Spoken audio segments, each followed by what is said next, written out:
Fica comigo nos próximos minutos que eu vou falar para você. Precisa ou não precisa usar o dreno na sua cirurgia? É logo logo, eu volto já.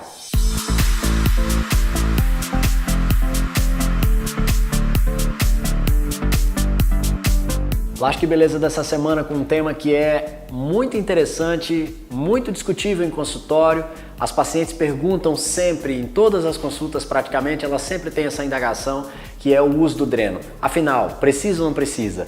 Eu sou cirurgião plástico, meu nome é Frederico Fernandes, esse é o Plástica e Beleza para mais uma semana.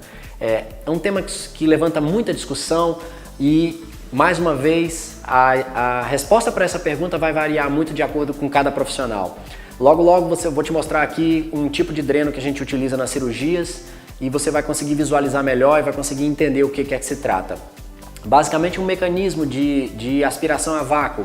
É um pequeno tubinho de borracha, de silicone que vai dentro da região que você fez a cirurgia e ele vai comunicar a área que foi operada, interna do corpo, com a área externa, conectado no mecanismo que faz um vácuo para fazer uma pressão negativa e conseguir aspirar os líquidos. A principal função do dreno é exatamente essa, evitar o acúmulo de líquidos dentro do corpo, na região ali onde foi manipulada, que foi operada, e com isso evitar complicações do tipo seromas, hematomas em alguns casos, né?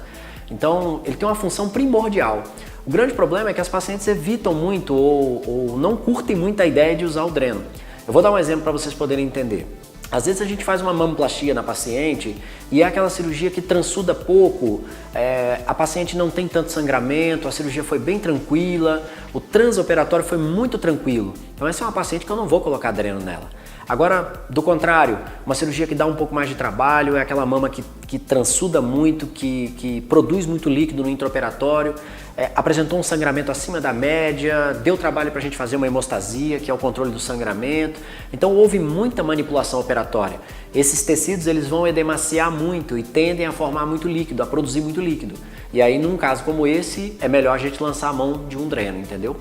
Então, um exemplo da mamoplastia é um exemplo que eu posso dizer que há casos em que a gente vai usar e casos em que a gente não vai usar. Mas, por exemplo, num caso de uma abdominoplastia, eu uso sistematicamente dreno nesses casos, porque a chance de acumular líquido é muito elevada. Sei de muitos profissionais que não curtem a ideia de colocar dreno numa abdominoplastia. Então, como eu disse, vai depender da escola do profissional, da experiência dele. Alguns casos de lipoaspiração também são drenados também, principalmente quando se lipoaspira flancos, que é a região da cintura. Saiba que sempre que é possível a gente vai evitar o uso do dreno, porque a gente sabe que é inconveniente, que é um pouco desconfortável no pós-operatório ficar carregando aquela coisa para lá e para cá, né? Então, sempre que é possível a gente vai evitar o uso do dreno, mas infelizmente tem momentos que é inevitável, a gente vai colocar que é para o próprio bem da paciente. Então, sempre que é possível você evita colocar, mas uma vez que é necessário, coloca-se com segurança. Esse dreno normalmente pode permanecer em uma média de 3 a 5 dias, a depender da quantidade que está saindo. Então, o que vai nortear a saída do dreno é exatamente a quantidade de líquido que ele está produzindo, que ele está colocando para fora. Muito comum também ser salientado nesse vídeo que na hora que faz a drenagem no pós-operatório, a drenagem linfática no pós-operatório, aquele dreno que estava saindo uma quantidade menor acaba liberando uma quantidade maior, evacuando uma quantidade maior de líquido quando você mobiliza muito líquido na drenagem linfática. Então ele também ajuda nesse sentido. Então uma ferramenta muito utilizada, os cirurgiões plásticos usam com muita frequência no pós-operatório de cirurgia, ok? Vou mostrar para vocês como é que funciona um dreno desse aqui, para vocês verem melhor. Então aqui, pessoal, um exemplo de um dreno que é muito utilizado, largamente utilizado no Brasil inteiro, tá? E é o dreno atualmente que eu utilizo, dessa marca inclusive, sem nenhum interesse comercial. É um dreno que tem uma espessura de mais ou menos 3 milímetros e ele é todo microperfurado. Essa é a parte que vai dentro do corpo da paciente, certo? E esse dreno ele é conectado no meio externo a uma conexão em Y e esse Y é que vai ligar até a região da sanfoninha que a gente chama aqui, que é a região da bolsinha que vai fazer a coleta dos fluidos. Essa bolsa ela tem um mecanismo de molas em que a gente abaixa e ela consegue fazer um vácuo com pressão negativa para poder aspirar.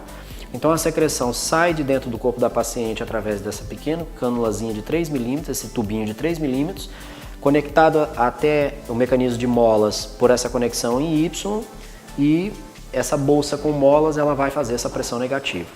Então a mensagem que eu queria passar com esse vídeo é: Nada de temor desnecessário, nada de medo de ficar colocando dreno, e vou colocar o dreno, aquele estresse, aquela ansiedade desnecessária, um mecanismo que faz parte do arsenal da gente, ok? Nada de preocupação desnecessária, é isso que eu quero dizer. Quando for tirar esse dreno lá no consultório do cirurgião plástico, um procedimento indolor, o paciente não sente absolutamente nada na hora que vai retirar esse dreno, certo?